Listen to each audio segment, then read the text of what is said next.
Hello everyone and welcome back to my YouTube channel. In today's tutorial, I am going to show you a very easy and quick steps on how to add a new friend on your Snapchat account. So let's dive into our video. Let's start from the home screen of our mobile phone.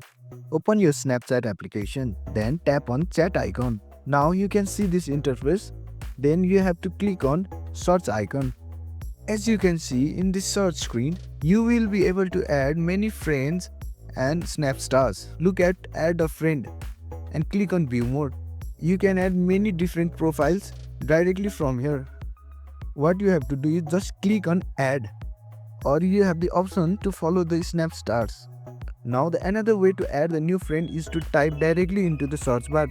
Here you can type in the name of your friend and tap in their profile and just click add.